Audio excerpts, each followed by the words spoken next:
The moment you become hard to reach, people suddenly remember your value. Jung discovered this psychological truth while studying why his most transformed patients had one thing in common. They all learned to disappear, not physically, but psychologically. They stopped being available to everyone else's needs, opinions, and emergencies. And when they did, something fascinating happened. The same people who took them for granted started treating them like gold. The same life that felt suffocating started offering opportunities. The same relationships that drained them either transformed or revealed their true nature. Today you'll discover why Jung believed availability is the silent killer of individuation, and why the most powerful thing you can do for yourself and everyone around you is to become psychologically unavailable. And no, this isn't about being cruel or cutting people off. It's about something much deeper. Right now, you're bleeding energy you don't even know you're losing. Every text you answer immediately. Every favor you can't say no to. Every opinion you absorb without questioning. Every boundary you don't set. It's all draining your psychological life force. What Jung called your libido. Not sexual energy, but your total psychic energy. Your ability to become yourself. Here's what's actually happening. You're so available to everyone else's psyche that there's no room for your own. Jung saw this pattern everywhere. His patients would come in exhausted, depressed, anxious. But they weren't overworked. They were over-available. They'd spent so many years being accessible to others that they'd become strangers to themselves. Think about it.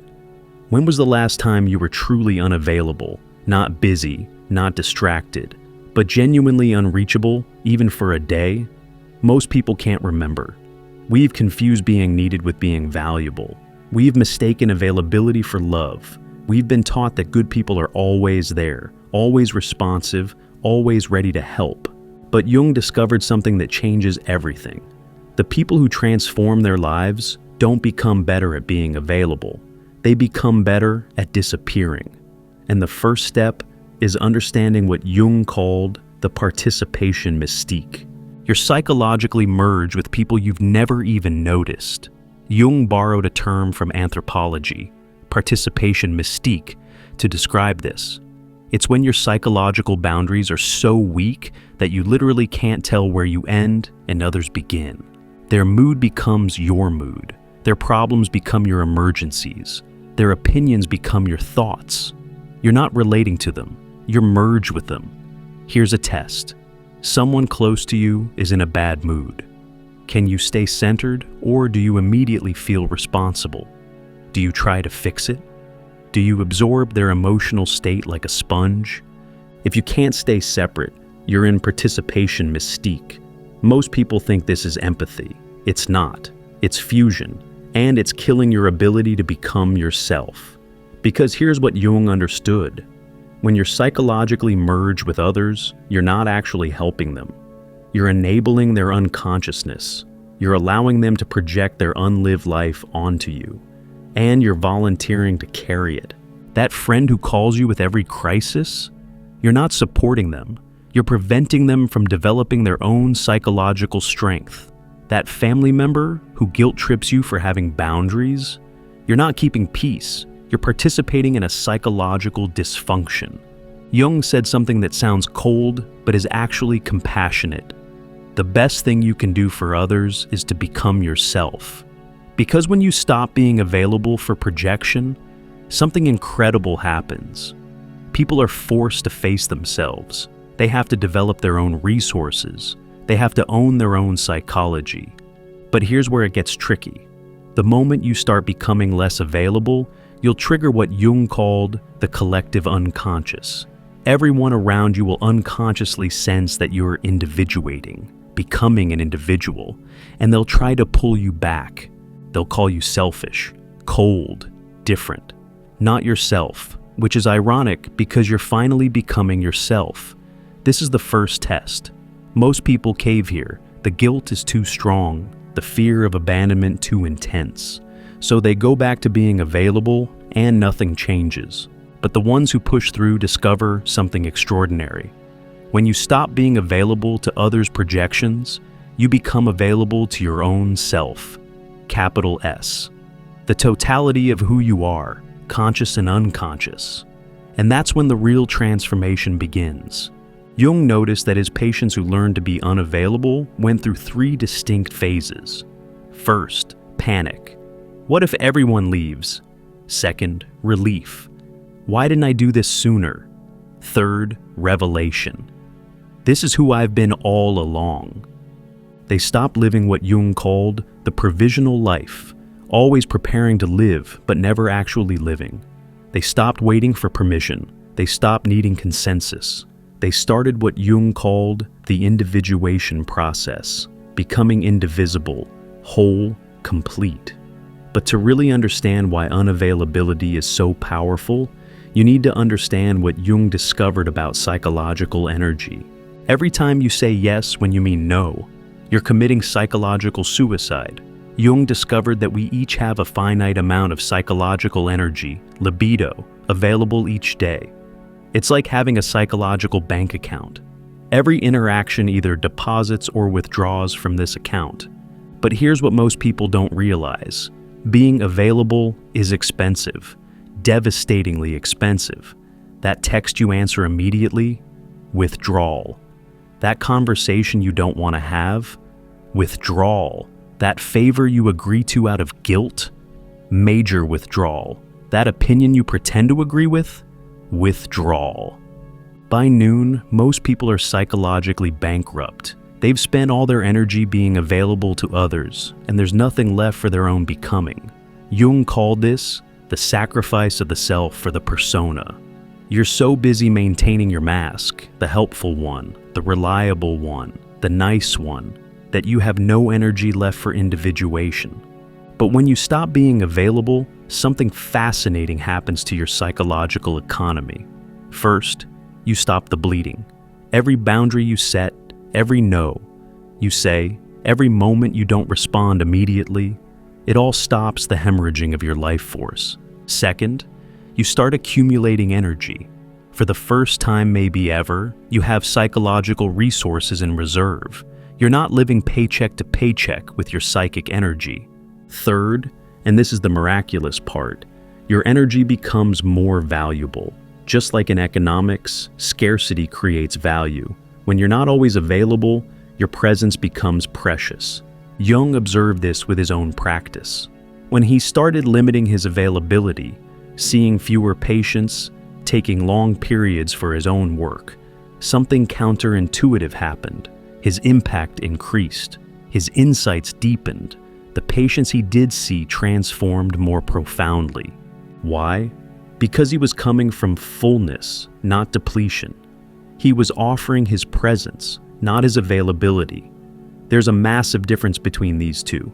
Availability says, I'm here whenever you need me. Presence says, when I'm here, I'm completely here. Availability is quantity. Presence is quality. Availability is desperate. Presence is sovereign. Think about the people who've had the deepest impact on your life. Were they always available, or were they fully present when they were with you? Jung understood that transformation doesn't happen through constant availability. It happens through profound presence. And you can't be profoundly present when you're psychologically scattered across 10 different people's needs. But here's what really happens when you stop being available. And this is where Jung's insight becomes almost prophetic. Your unconscious finally has room to speak. See, your unconscious has been trying to communicate with you forever, through dreams, through symptoms, through synchronicities. But it's competing with hundreds of external voices. Every time you pick up your phone, answer a message, respond to someone else's energy, you're drowning out your unconscious. Jung spent hours every day in what he called active imagination, deliberately making himself unavailable to the external world so he could be available to his internal world. He'd sit with his journal, dialogue with dream figures, paint mandalas, carve stone. Completely unreachable? His colleagues thought he was wasting time, but this unavailable time was when his greatest insights emerged: the collective unconscious, the archetypes, the process of individuation, all discovered while he was unavailable. When you stop being available to the outer world, you become available to your inner world, and that's where your real life is waiting. Here's the truth nobody wants to hear. Your availability is often about control, not compassion. Jung identified something he called the helper's shadow, the dark side of always being there for others. And it's not pretty. When you're always available, always helping, always responding, you're often not doing it from pure generosity. You're doing it because being needed makes you feel valuable. Being helpful gives you control. Being available gives you power. Think about it honestly. When you drop everything to help someone, how much of that is genuine care, and how much is fear of being seen as selfish, need to be needed, avoiding your own problems, controlling how others see you, manipulating people to depend on you? Jung said the helper persona is one of the most dangerous because it looks so good from the outside. Society rewards it, people praise it, but underneath, it's often a massive defense against facing yourself. Every moment you're solving someone else's problem, you're not facing your own. Every crisis you're managing for others, you're avoiding your own transformation. Every boundary you don't set, you're choosing their comfort over your growth. And here's the darker truth. Your over-availability might be preventing others from growing too. Jung saw this constantly in his practice. Parents who were so available to their children that the children never developed psychological independence. Partners who were so supportive that their spouse never faced their shadow. Friends who were so helpful that they created psychological dependence, not equals. When you're always available to catch someone, they never learn to catch themselves. When you're always there to solve the problem, they never develop problem-solving capacity. When you're always ready with comfort, they never learn to self-soothe. Jung called this psychological infection, when your over-availability actually weakens others' psychological immune systems. But here's where it gets really interesting. The moment you stop being available, you force everyone around you to face their own shadow. And that's when you see who people really are. Some will rage. They'll accuse you of changing, of being selfish, of not being who you used to be. These are the ones who were feeding off your availability. They weren't relating to you. They were using you as a psychological service station. Some will disappear. The moment you're not immediately available, they'll find someone else who is. These relationships were never about you. They were about what you provided. But some, the real ones, will respect your boundaries. They'll adjust. They might even thank you because your unavailability gives them permission to be unavailable too. These are your actual people. Jung said one of the most important stages of individuation is what he called the sacrifice of the inferior. You have to sacrifice the inferior relationships, the inferior uses of your energy, the inferior version of yourself that stays available out of fear. And when you do, something profound happens. Every piece of yourself you've been giving away starts coming back, and it's overwhelming. Jung discovered that when you stop being available, you go through what he called the return of projections. All the psychological energy you've been sending outward, all the parts of yourself you've been living through others, comes flooding back. It's like psychological whiplash. Suddenly you have all this energy and nowhere to put it. You're used to being busy with others' lives, and now you're alone with your own. You're used to knowing yourself through being needed, and now nobody needs you. This is when most people panic and go back to being available. The silence is too loud. The space is too empty. The freedom is too frightening. But Jung said, this is exactly where you need to stay. Because this uncomfortable space, this psychological void, is where your true self emerges. Think of it like this. You've been living in a house full of other people's furniture. Their problems, their needs, their emergencies have been taking up all your psychological space. When you stop being available, all that furniture gets removed. And at first, your house feels empty. But that emptiness is not absence, it's potential. It's room for your own psychological furniture, your own dreams, your own creative work, your own becoming. Jung went through this himself. In 1913, he deliberately made himself unavailable to most of his professional world. He reduced his practice, withdrew from many relationships, and spent hours alone. His colleagues thought he was having a breakdown. But during this period of unavailability, Jung had the visions and insights that would define his entire psychology.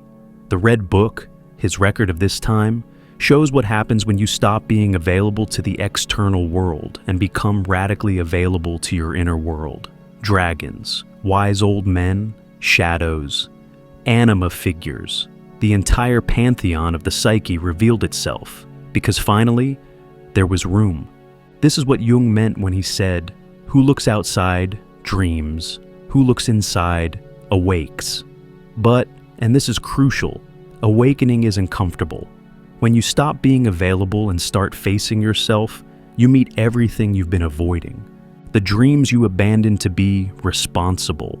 The creativity you sacrificed to be practical. The wildness you tamed to be acceptable. The authentic self you betrayed to be loved. It all comes flooding back, and it's angry. It's been waiting so long, and it's not going to be polite about its return. This is what Jung called the revenge of the unlived life. Everything you didn't choose because you were too busy being available to others' choices. Every path you didn't take because you were following someone else's map. But here's the miracle. When you stay with this discomfort, when you don't run back to availability, something shifts. The revenge turns into revelation. The anger turns into energy. The unlived life becomes the life you're about to live. When you become selfish enough to individuate, you become more valuable to everyone, including yourself. Jung said something that religious and cultural conditioning makes hard to swallow. The most sacred thing you can do is become yourself, even if it looks selfish to others. Sacred selfishness. That's what he was really talking about. Not the small selfishness of the ego, hoarding resources, manipulating others, taking more than you give, but the sacred selfishness of individuation, claiming your own psychological territory, protecting your becoming, choosing your truth over others' comfort. Here's the paradox. The more unavailable you become to false obligations, the more available you become to genuine connection. The more you withdraw from surface relationships, the deeper your real relationships grow. The more you say no to what doesn't serve your becoming, the more you can say yes to what does. Jung saw this with every patient who individuated. They became worse friends by conventional standards, less available, less accommodating, less predictable. But they became infinitely more valuable as human beings. Their presence had weight, their words had power, their love had truth. Because here's what availability really is. It's a substitute for authenticity. When you're always available, you don't have to be real. You can hide behind helpfulness. You can avoid depth through constant motion. You can substitute doing for being. But when you stop being available, you have nowhere to hide. You have to show up as yourself, not as a service. You have to offer who you are, not what you do. You have to be valuable for your being, not your doing. And that terrifies most people, because deep down, they believe that who they are, without the helping, without the availability, without the constant doing, isn't enough. Jung said, this is the core wound of modern humanity. The belief that we have to earn our right to exist through availability to others. But individuation means claiming your right to exist as yourself, period. No earning required, no availability necessary, no justification needed. When you do this, when you stop being available from wound and start being present from wholeness, everything really does change. Your relationships transform. The parasitic ones die off. The codependent ones either evolve or end. But the real ones, the ones based on genuine recognition between two individuals, they deepen beyond what you thought possible. Your work transforms. You stop doing what you should and start doing what you must. You stop following others' definitions of success and start following your own inner authority. Your daily life transforms. You stop filling every moment with availability and start allowing space for mystery. You stop scheduling every hour and start leaving room for the unexpected. Jung called this living symbolically, being unavailable to the literal world so you can be available to the symbolic world, to meaning, to synchronicity, to the constant communication between your ego and yourself. So, how do you actually do this? How do you stop being available without becoming a hermit? Jung's approach wasn't about cutting everyone off, it was about conscious unavailability, strategic, intentional, purposeful. First, start with what Jung called the sacred hour. 1 hour a day, you're completely unavailable. Phone off, door closed, no exceptions. Use this time for active imagination, journaling, or simply sitting with yourself. This 1 hour will teach you more about yourself than years of therapy. Second, practice the pause. When someone asks for your time, energy, or attention, don't answer immediately. Say, "Let me check and get back to you." This pause breaks the automatic yes. It gives your true self time to respond instead of your persona. Third, create what Jung called teminos, sacred psychological space. This could be physical, a room that's just yours, or temporal, times when you're unreachable. You need space where others' psyches can't reach you, where your own psyche can unfold without interference. Fourth, watch your response time. Every immediate response trains others that you're always available. Start delaying, not to be manipulative, but to be conscious. Answer texts hours later. Return calls the next day. Let emails sit. Watch how this changes the entire dynamic. Fifth, say no without justifying. Jung noticed that over-explainers are usually over-available. When you say no, stop there. Don't explain why you can't. Don't justify your boundary. No is a complete sentence, and your individuation depends on learning to say it. But here's the most important part. When you are available, be completely present. Don't be half there, scrolling your phone, thinking about other things. Give your full presence or give nothing. This is the difference between conscious availability and unconscious availability. One is a choice. The other is a compulsion. One creates connection. The other creates depletion. There's a moment in everyone's individuation journey that Jung described perfectly. The person who has not passed through the inferno of their passions has never overcome them. They are still owned by them. Your availability to others is often a way to avoid the inferno of facing yourself. But when you stop being available, when you finally turn inward, you have to pass through that fire. You'll face the loneliness you've been avoiding through constant connection, the emptiness you've been filling with others' needs, the fear that without your availability, you're nothing. But on the other side of that inferno is freedom. Not freedom from relationships, but freedom within them.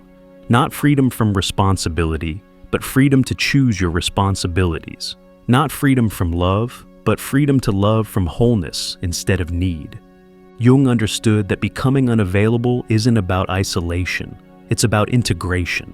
You're not cutting yourself off from life. You're cutting yourself free from false life, from the provisional life, from the life that's always preparing to live but never actually living.